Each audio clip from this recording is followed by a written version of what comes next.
My name is Sofia Ehrich, and I'm an art historian, researcher, and consultant for multisensory experiences. My company, the Olfactory Contractor, coaches and consults museum practitioners and others on the educational impact smell can have on the public. It is my pleasure to welcome you as the host of the Internet of Senses Institute podcast for The Sense of Smell. And I have Brian Goeltzenleuchter with me. He's an olfactory artist known for creating interdisciplinary works that use scent, air, and breathing as media for aesthetic and critical exploration. His artistic practice focuses on the use value of art and the interaction between humans, institutions, and the social sphere. He designs interactive, temporary situations that often involve collaborations with diverse communities and fields outside the art world, such as medicine, criminology, and engineering. He has held numerous international residencies, and his work has been exhibited widely in galleries and museums. In academia, he is a Darlene Shiley Honors Faculty Fellow and Research Fellow at San Diego State University. And I'm super excited to interview you because I've admired your olfactory artwork for a while. So I'm super excited to talk about it today. So Thanks, welcome. Sophia. I can say the same about you and your work with Odor. Thank you. So can you briefly introduce yourself a little less formally than the bio I just read? Sure. The easy part is I'm Brian Goeltzenleuchter, and I'm an artist based in San Diego, California. And the more difficult part is how do you go from I'm an artist to an olfactory artist, given that most people have oddly narrow preconceptions about what art in general is. So now you add that adjective and say, okay, well, what is olfactory art? And so I typically would start with this idea that on average, we breathe about 23,000 times a day. If we've got clear sinuses, that corresponds to so much olfactory data coming in all the time. And so I've been quoted several times as saying, if you're breathing, you're smelling. And I like this idea as a starting point for art because in today's tribalistic, pluralized society, it's almost sad to say that there's nothing that connects us more than the fact that we all breathe. And so we got that going for us. And I like the idea, though, that if we're breathing, we're smelling, but to what end? How often are we going to engage the implications of the sense that constitute our environment? So that's where I come in as an artist. I create socially engaged artworks that examine the often unexamined smells that make up our day-to-day lives. And you also have an academic standing, correct? Yeah, I started in kindergarten. I finished graduate school, and then the very next semester I started as a professor, and I haven't stopped. That's pretty cool too as a olfactory artist. I just think that that's really interesting to also have a side of you that's in academia, or a foot that's in academia as well. So that's why I wanted to mention that. It's probably the most enriching part of my professional life, even more I so bet. than the art side. Yeah. I bet. So you kind of mentioned this, but what first drew you to the sense of smell? I'm sure it predates my conscious decision to become an artist, which actually happened really young in my life. It happened when I was around 14, and I just have not stopped since then. But if I think about that, then it's kind of like, well, I just had like a predilection toward smelling things, toward a multi-sensual, sensory understanding of things. And I'll thank my mom for that, whatever it is in my own DNA, but the kind of household that my mom set up creatively for my brother and I and our friends and others was such that we were constantly engaging through multiple modalities with the world. And so when I got to college, as an undergrad, let's say, I had no problem with creating art that ran the gamut of the senses. And thankfully, I went to a university that didn't say, oh, you're a painter, you're in the painting program, or you're a sculptor, you're just supposed to make three-dimensional work. I went to University of California, San Diego, and their department was called the Department of Visual Arts, which was hilarious because like half the people there weren't even doing like so-called visual art.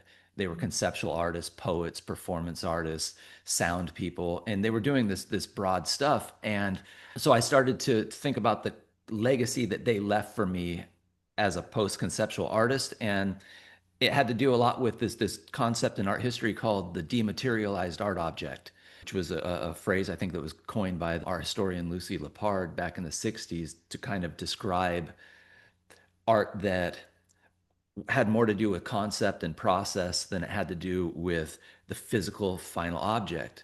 And so performance art, ephemeral art, video, text-based art, instruction-based art, stuff like that. And so I've always been kind of an antagonist. I'm very playful about serious things as opposed to some people who are serious about playful things. I'm much more comfortable just kind of like holding things loosely and considering it.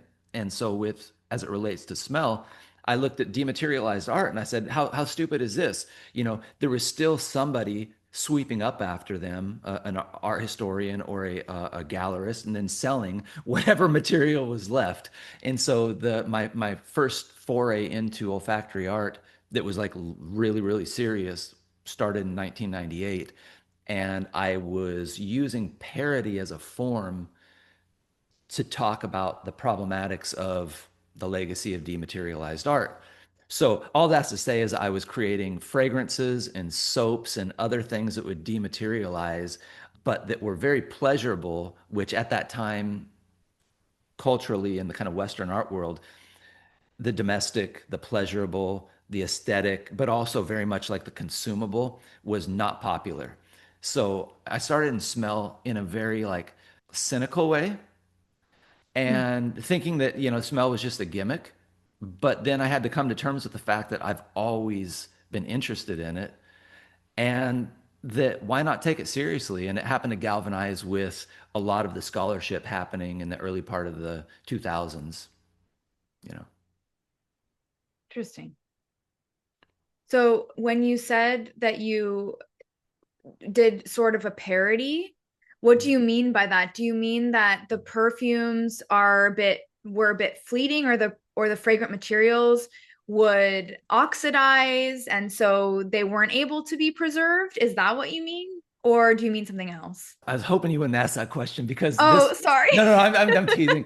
This is one of the few banes of my existence is that the work that I made from 2000 or 1998 to 2015 was a single work loosely under the umbrella of the title called Contrapposto Home Decor. So basically, when I got this full ride to UCSD in 98, and I was pretty sure that they weren't going to revoke my fellowship, I said, I'm not going to make art anymore. I'm going to start a home decor business and sell soaps and home fragrances and candles out of my studio. And this was right at the beginning of e-commerce. And so it was polarizing to say the least. And what was funny about it was that it embraced everything that became relational aesthetics, but did it in a very American entrepreneurial way. And so, why is this the bane of my existence? It has not been historicized yet. So much of my work has been written about in so many different avenues, but this one project, which took over 15 years of my life, hasn't. And it's really problematic. And I think it has to do with the fact that the form that the work took, basically the idea of contrapposto as an art historian, contrapposto is that casual lean to the side that you see in so many Greek and Roman figures. I took it as like a piece of poetry that if you were standing contrapposto, you weren't prepared for action. It was a posture of leisure, but your feet weren't on the ground. And this was this seductive space where I was going to use the internet to infiltrate your home as what you thought to be a business. And I was actually going to get you into an artistic conversation by selling you candles and soap and fragrances that were inspired by the great historical moments of life. So, for instance, I had the genre series of home fragrances, four home fragrances, one that smelled like Impressionism, Expressionism, Fauvism, Cubism. I had soap that looked like the Venus of Willendorf or Michelangelo's, the head of Michelangelo's statue David, but you could ask to have that smelling like Fauvism or, yeah, and so like it was this huge cluster of culture, and only to be reconciled by the person that bought it. That's why I'm always hesitant to go down the route of what's that project about? It's really interesting though, because I think that it does seem like an opening point for you going towards what you're doing now. So I will then ask you another kind of big question, which is how does olfactory art differ from perfumery, or how would you define olfactory art? Because we've talked about olfactory art here before, but not from, I would say, an artist's point of view. Mhm. I mean, my take on it aligns with most philosophers' take on it, which is, except for it's a lot more concise, art is art and perfume is perfume. And somewhere in the 2010s, the term olfactory art got hijacked by the perfume industry, who was looking for just a little bit more market share. And this was a way to take niche perfumes or avant-garde perfume and make it distinguish it from the rest of the category of perfume. But like many things that are related to commerce, there's no rigorous account of history. In the taxonomy of culture, there's art and there's perfume and there's all kinds of other things. And each one has its own history. So it devalues the history of both to try to crunch them together. And it happened just at the time when a really brave set of artists, theorists, historians, and others were starting to untangle this history that goes back to at least the futurists of artists who use smell alongside other modalities. And so that's where it gets to be kind of like a sticking point because God, I love perfume.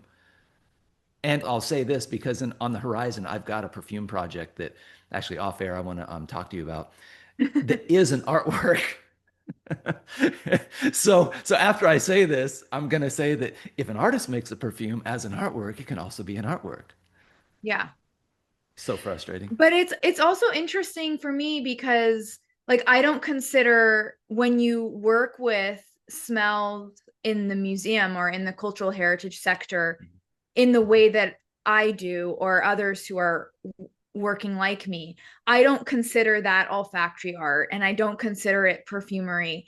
So then I feel like we have a whole new category that we can unpack. Yeah. And it's very different from olfactory art because, like you're saying, olfactory art is art. And I don't necessarily consider when you're presenting or educating through smells, I don't consider that necessarily an art. You could, but Mhm. I don't think it is. I think it's a different animal, you could say. So that's Yeah. also interesting that we have these different categories within it, I guess. I don't know. Absolutely. And in a way, it's remarkable, but in a way, it's also remarkably frustrating that our culture is one that always has to further taxonomize, that you just can't say that heritage studies now has this new modality by which it can do its job better. That art has this new modality, which in fact is not that new, through which it can do its job better. Now we have to further label things and subdivide and classify and essentially polarize and tribalize. And yeah, it's great and simultaneously frustrating. Yes. And so, how is olfactory art different, I guess you could say, from regular art? What happens there in olfactory? Okay. So I mean, and that's a reason that I think a lot of people who come to olfactory art either as an art audience or a curator or writer or the artists themselves that they embrace it because it's one route to a more embodied experience. And you and I probably hear that term all the time, embodiment or embodied experience. But in the event your listeners don't, it's referring to an idea that meaning is created and understood through the body as opposed to just through the mind, through physical experience, through sensation, through perception, through experiencing movement and phenomenology and things like that, rather than just, and just is like in quotes, just cerebrally. What's cool about that is that it's just another way, but it's a way that is often an antidote. And I know I've mentioned tribalism a number of times, but as somebody who's been exhibiting I mean, over half my life as an artist, I've come to be a little bit cynical about art speak and the ease with which people deploy language in order to immediately cast value judgment on an artwork. And one of the things I like the most about using smell in consort with other modalities in art is that it's triggering parts of the brain that are not used to talk. So the ease with which people normally use language to criticize or to evaluate or to feel comfortable as though they completely understand something that an artist may have taken months, if not years, to make. Now they have hesitance and resistance to say anything except for try to understand the experience that they just participated in. You think that's the case? Yeah, That really yeah. interesting. I would think people would be immediately critical of olfactory art. Thank God, no. I've had in my biggest shows, it's like less than 1%. And of course, like most people, I remember the assholes, and there's some that are just straight up goofy. Like, oh, when I did this project at Siage in Santa Monica at the Santa Monica Museum, which is now Institute of Contemporary Art in LA, it was so successful. But I still remember one woman just coming up and saying, what a waste of these precious materials. And she starts talking about one of the guys that I actually bought materials from, a very, very well-known supplier. And I'm like, you old hippie, like the aftermath of the acid that you dropped apparently prevents you from seeing novel uses that bring all these people together to talk because it stimulates wonder and curiosity. And I don't know how it's going to play out if this becomes extremely popularized. Maybe if it becomes just as prevalent as a painting, then maybe people are just like they're very dismissive of it. I don't know. Well, what's interesting to me is that actually sounds like a perspective of like a very more traditional perspective of perfumery, Mhm. like that you're using perfumery in this way and it made her upset in a way. Do you know what I mean?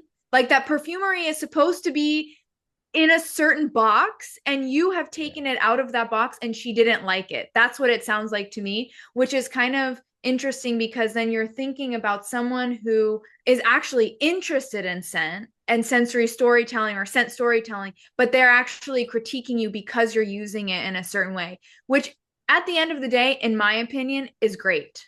That's great. That They're critically involved in your work. Yeah.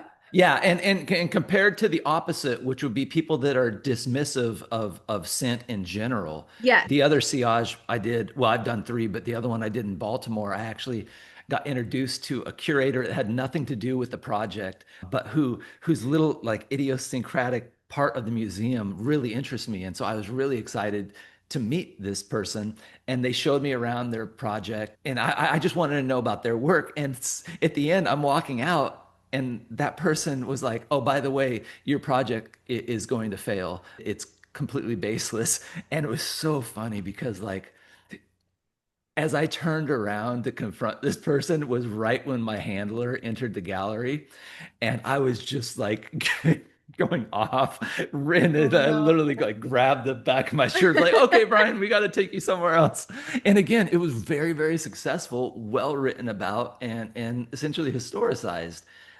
It's like, God, Yeah, but it seems like there is some critique that happens for your work and for in general just using, I think, smell as a means of storytelling is mhm. it's different. And then another thing is we all have opinions about what we're smelling, right? Or if we're smelling in a place where we least expect it, we're very quick to judge, which is why I said that I actually would imagine more negative in a way because of the way that people look at art. I expected a bit more People negative, are so ready but for it in my experience they're so It's ready great. for it. And just the galvanizing experience, the experience of having to be there as opposed to just seeing it online, the experience that you can be in a completely empty gallery experiencing this and you can't Instagram it because you're going to look stupid because there's nothing to see, and people love that. That's like elite experience now, Hmm. whereas back in the day, that was just living. Yeah. And so we're going to talk about specific artworks of yours, Mhm. but I want to ask you, other than your own work, what is one of your favorite olfactory artworks? The situation in which I saw that I first, well, the only time I saw Wolfgang Georgsdorf's smeller apparatus was such an amazing situation. And Wolfgang is an Austrian artist, and he's devoted an enormous amount of time and money into creating this apparatus that not only sends out smell after smell after smell, almost like a dart almost into an audience, but he's figured out a way of negatively pressurizing a room to pull the smell that you just inhaled almost simultaneously out of the room so that he can hit you with another one. And he's used this smeller for a variety of different film screenings, music performances, and I saw it in Berlin at the Gropiusbau in I think it was 2018, and it was amazing, like technically and aesthetically what it did. And it was a part of this thing that he called osmodrama. And like I wasn't buying that part so much because the idea was that just as a story can be told as a sequence of events that affects a meaningful transformation, through these different kind of narrative apparatus, he thought that, or he proposed that one smell following another could create this story. And I didn't know what to think then. I've since come to think that smell's probably not the best for doing that all by itself, especially. I mean, Jim Drobnik noted in an article, I think it was called Smell the Hybrid Art, that most of the time smell operates alongside other modalities in order to heighten everything as opposed to being the singular modality, which may or may not be true or may or may not be something that I agree with. But in this case, for sure, it was it was enormously pleasurable to experience. And the funny thing was that it was part of this exhibition. It filled the almost the entire Gropius Bow, and I think it was called Immersive Spaces since the 1960s. And you can imagine that a survey of these immersive artworks was so powerful, and for the olfactory art one to be one of the most profound, wow, it absolutely blew my mind. So was it like a big, like kind of machine? Was it big? What did it It look was like? it was big, but it was like flush mounted to the back wall. So you sit, it's almost like a dimly lit theater. And you saw this. If you've seen Larry Shiner's book, Art Sense, it's the cover picture. But Okay. anyway, it's flush mounted to the wall. So it looks like it's just part of the wall. And it's this beautiful kind of like almost like laser cut grid with these tubes coming out. And so you're just sitting there as opposed to looking at a museum screen, you're just sitting there looking at this kind of like pattern with these circular tubes. And it was almost like Pavlovian because it would go, and then like a second later you smelled it and you're like 15 feet away. How did it get there that fast? And Wow. so you weren't supposed to walk around, but I always do this in museums, like do stuff where get you in trouble, get kicked out. Yeah. But I looked around the corner, there was a false wall, and there was this bank of air filters, almost like you were at a heavy metal concert and it was like a stack of amplifiers. And so I think that basically, in addition to whatever pushed that scent out, there was these air filters that were just pulling things Yeah. past you to the back of the room Wow. in order to ventilate it. It was amazing. Interesting. Yeah. Wow. Okay. Now I want to see this artwork. So this is a question that I really love to talk about, and that's preserving olfactory art. And so I was curious on the one hand if this is something you believe in, like in I guess maybe not after our initial conversation, but if you believe in preserving olfactory art, if it should be documented for future generations, if you've ever done it, how you kind of record your artworks that you've made in the past, and if you save things from it or not. Well, I was glad to hear you say that you're excited about asking it because I was going to just deflect it and ask you at least, like, what are your thoughts about it? So I think it's extremely challenging. I find it to be one of those situations where maybe the explanation or documentation of the artwork itself is the artwork, if you know what I'm saying. So like for Mhm. example, artworks that use certain types of light bulbs that are now outdated, and they actually have to try to seek those light bulbs from the 1960s because we don't make those light bulbs anymore. So you have to find those light bulbs, but it's the artist that wrote down what kind of light bulb they used for this specific lit work. And is it that same artwork if you use a different type of light bulb? Well, that's not the artist's intention.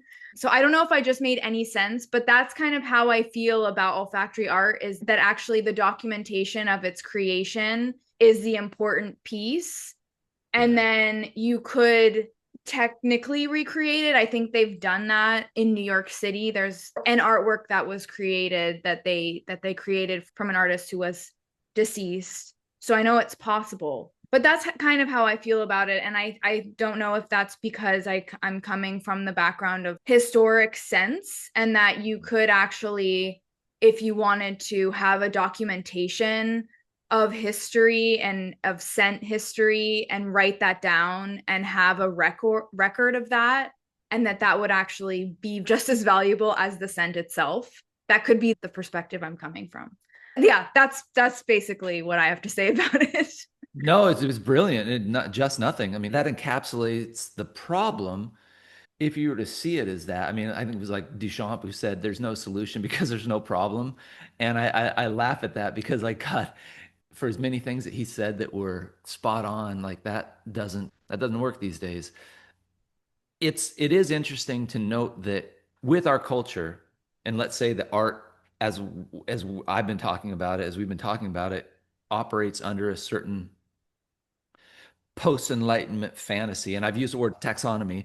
It operates under a certain post-enlightenment fantasy to create taxonomies and archives in order to preserve and categorize and allow culture to extend this idea that culture is something that, whether it's in a petri dish or in a museum, you have a little bit of antagonism, and then you have the aftermath, and it gets resilient, and it multiplies, and it becomes different things.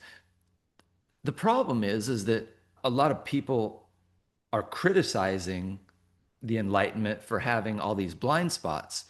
And the sensory revolution, of which olfactory art is one of them, is part of that. I mean, implicit in the word enlightenment is the sense of sight, right? This idea that the scientific method has to do with observation, enlightenment, light. You put enough light on something, somebody's going to understand it better. And for so many reasons, that's true, and we're all the beneficiaries of it.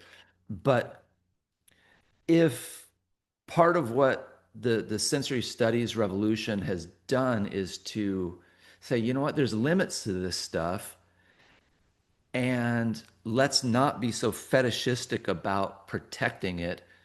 Let's experience it, reflect on it, and possibly, if we're going to create an archive, let's create an archive of participant experiences. Let's create an archive of critical writings. Let's create an archive that's visual, that uses photography or videography to do something other than just a mimetic reproduction or documentation of the event. And so here's where I give a shout out to my photographer and close friend Jeffrey Robbins, who often will come with me to exhibitions and just photograph in a variety of different ways the way people are reacting and engaging with smell.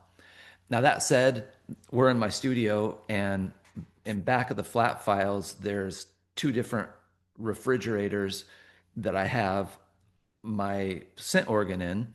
And in there are little samples of many of my projects, but I know that unless I send those formulas to a compounding pharmacy, they're not going to be around in 50 years.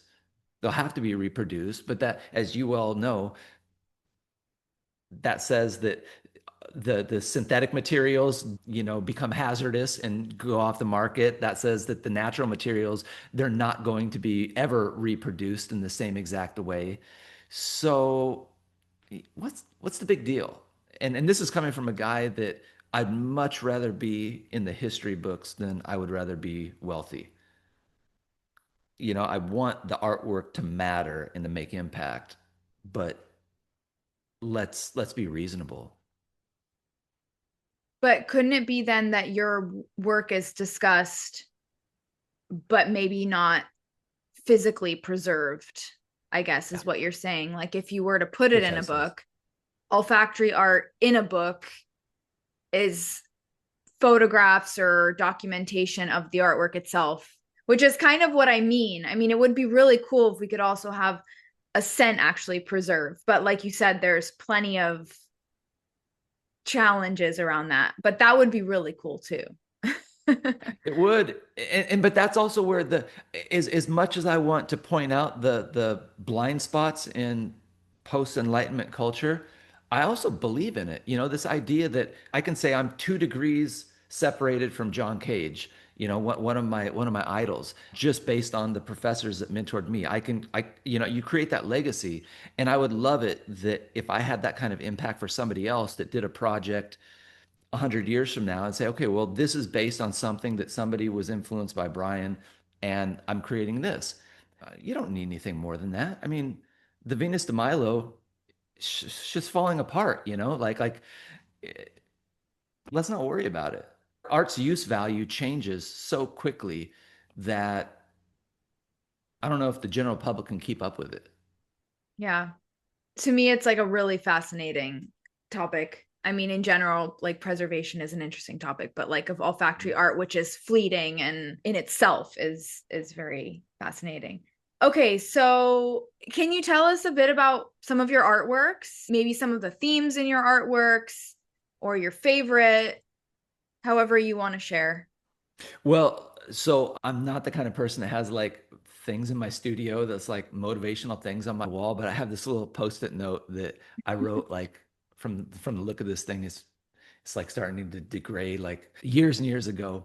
And they're things that the person that was most influential to me coming up, this art critic and poet named David Anton, said about my work that inspires me if I need it. And then he one of the things he said was that I was in the business of demonumentalizing.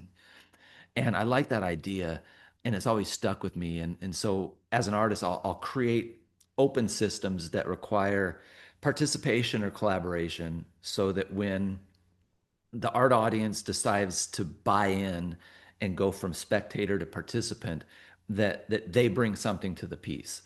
And so, as it relates to smell, then when they buy in, hopefully they're participating in some kind of a conversation that I just start, that I have nothing to do with after I start it, that relates to themes like culture and the environment, progress and gentrification, migration and identity. I mentioned sillage a little bit ago.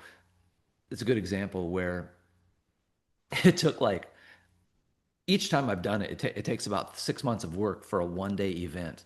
And what it entails is I'll work with a museum, and the museum will query its patron base. Hey, what does our city smell like, neighborhood by neighborhood? And then I'll take all of that data and kind of create these word clouds of commonly used phrases to describe the smell of different neighborhoods. And then I'll reconstitute the smell of those neighborhoods, not based on my experience of it or not based on gas chromatography, some scientific, quasi scientific understanding of sense of place, but based on user expectations. And so how Sillage boils down is on the day of the event, patrons come to the museum and tell the people at the front desk what neighborhood they're from, and then they have the neighborhood smell sprayed on them. And if you're out of town, then you get like a tourist smell, which is usually like sweat and sunscreen. Anyway, so then you become like a walking fragrance blotter, and you walk around the museum, and the only instructions I give to the museum is that nobody is allowed to smell the bottles of the other neighborhoods. If you want to smell another neighborhood, if you're participating, you get like a little sticker that says Siage on it. If you're participating, then you just walk up to people and say, "Can I smell you?" And that's like this amazing icebreaker that you're like, well, why does my neighborhood smell like this and yours like that? I mean, you're from Santa Monica. That when I did this in Los Angeles, that had the most favorable smell. Uh, What is it? I think it was something like freshly cut grass and the scent of a trophy wife. Interesting. But it wasn't just Whatever Santa that smells Monica, like. but it was like the greater part of that area. But anyway, like so once it happens, these I mentioned my photography friend Jeff Robbins. His photos are so funny because there's an exhibition going on in the background of these museums when Siage takes place. But if you look at all of the documentation that he's shot, the people are completely oblivious to the fact that there's artwork on the wall. They're just talking to each other. They're smelling themselves. They're smelling each other. They're looking curious. They're looking very like profound, and when they're trying to explain stuff. And to me, it's an interesting idea that gets you talking about, what are your recollections of a city and what might inform those opinions. They relate to smell, but is it really smell? I mean, Watts used to be an orange grove, or Compton used to be an orange grove, And now when people say Compton, it conjures up images of, the 1980s and 90s with street gangs. Mhm. Histories to be deciphered. It's also interesting, like an event, because you also have had this artwork where you'd go and you would use hand sanitizer. So Sense of you're exhale. actually like applying scent to the body, which is also a very interesting way, in my opinion, to interact with an artwork, but also to interact within the museum itself, Mhm. within a heritage institution. Museums can sometimes be a little standoffish about art. And so I want to do what I want to do, but I also want to be collegial and work with them. So if they don't want a giant scent dispenser in their HVAC system creating an olfactory environment that floods the entire museum, which scent is, bound to do because it doesn't respect spatial boundaries, then what are some other ways to localize scent, and more importantly, localize it in a way that hopefully only the people that want to participate.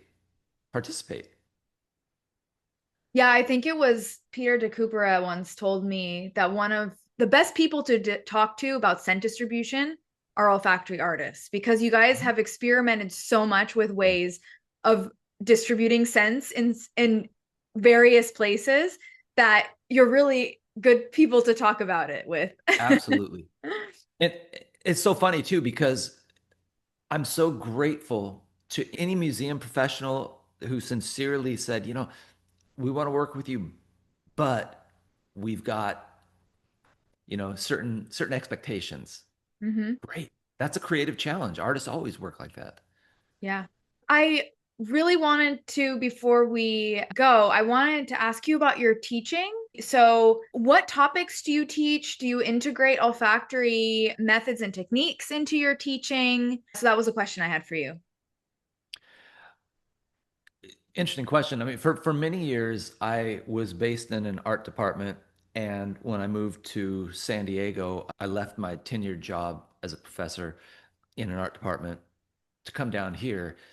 And then I got kind of became a part of an interdisciplinary community. And that allowed me to teach in an honors program where it's a truly interdisciplinary cohort of students, the technically the smartest students on campus, or at least the ones with the best grades. But they're not all, well, most of them aren't art majors, but that's a question for another conversation. And so what I try to do there is to teach like art adjacent topics. And the one that gets the most play with olfaction is actually a class that I'm teaching right now called Applied Creativity. And it's just this idea that if you detach creativity from art, what's there? And I kind of like start the class by saying, creativity is to art as sex is to pornography. That by comparison, like art is this tiny little world that some people fetishize, but other people, lots of other people could do without. Whereas creativity, like sex, is indispensable to humanity.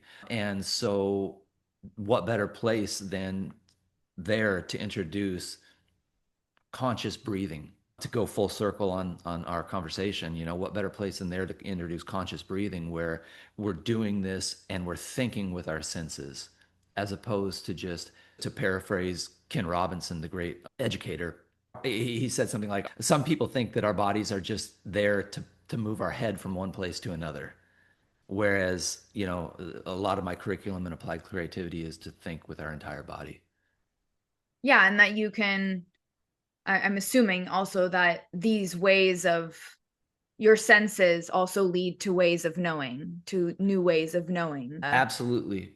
New ways of knowing that are vocational, meaning they'll give you an edge in your work, but also Mhm. that are avocational, that will allow you to lead much richer, much more fulfilling non-work lives. Yeah, really cool. I mean, it's important to teach that way. I don't think that we do it enough. Mm-mm. Okay, so to conclude, what do you wish everybody knew about olfactory art? And what are you working on now? Wish everyone knew about olfactory art. There's that idea of like liminal space, this space that doesn't even look like it exists, and then you get inside and you're like, "Ooh, very, very rich and big." That's olfactory art, but I'm sure that's all kinds of subcultures. What's interesting is that now, after exhibiting my work in museums since, at least 2006, it's starting to become kind of academicized, it's starting to become crystallized. But I wish people knew that olfactory art wasn't even olfactory art, it's just art. You don't have to say painting art or sculpture art. You don't have to say sound art. You don't have to say performance art, right? Like, I would love to see more. And I just got off the phone this morning with curator from New York City about a project this summer where I'm the only olfactory artist. It's just a thematic art show that just sees me as another person. And that's what I wish people would know about olfactory art, is that we're just artists. Hmm. That's a Oh, good and what one. what am I I what like am I it. doing? Well, I think Don't it's get in trouble, man. it was a perfect answer. So, but I think what's interesting about what you said though is that we do, like you're saying, always have to separate things like a Yeah. taxonomy. We always have to group things, but also that olfactory art is part of kind of diversifying what is presented in museums, so that it's important that olfactory artists are included, because I think it's known that they're usually excluded. Yeah. So yes, seeing it as, yes, you're an artist, it's just art, which could mean that olfactory art is more included, that because it's just art. It's funny because like I had a reason to reflect on this the other day for a different interview. I would say that one of the things that I'm most kind of happy about, I guess, is that in the last couple of years is the small impact my work has made on the field of disability studies. My bibliography, like people write about it from so many different areas, but it's really cool to imagine the fact that I'm extending the sensory modalities to people who can't experience art in the traditional way. That's rad. Yeah. Oh, what am I doing? What are you up to now? Or what's coming next? It's a busy couple of months. In April, yeah, my calendar. April 4th will be an opening in Beijing, I have an amazing opportunity to work with an olfactory artist in Beijing named Song Yin, and she makes this work which is like if you just looked at the image, like you think one thing, and then when you experience the work, inhaling in front of it, it becomes something completely different. And it's a double solo show at a Ready Space, which is a gallery in Beijing. And the show opens April 4th through I think the 29th, and it's called Sensory Disorientation and Olfactory Navigation. So that would be in April. And then in May, I will go to Latvia, to Riga, to do an international scent festival, which is organized by Sandras Murins. And I'm again like my collaborators these days have just been like overwhelmingly interesting, and I never use the word fun. I don't like the word fun, but like fun to work with. It's been a pleasure. And so in Riga, I'll collaborate with the multidisciplinary composer Preston Swernoff, and we're going to do a project that I started maybe 10 years ago called Otophonics, which is a combination of musical composition and synth. And he's creating composition for choir, and I'm creating the fragrance component for it. So I'll do a master class there, and then he and I will do a performance, and I'm so looking forward to that. And then there's that secret perfume project that I'll tell you about later. And yeah, there's apparently an upcoming project in on the East Coast this summer, but I don't have the Cool. yeah. You have a lot going on. Yeah, and I look forward to following what you continue doing. And yeah, it was great to talk to you. I think I could have kept the interview going. Unfortunately, we had to stop. No, it's my Very my interesting. pleasure. My pleasure. All right, thanks, Brian. Thanks, Sophia.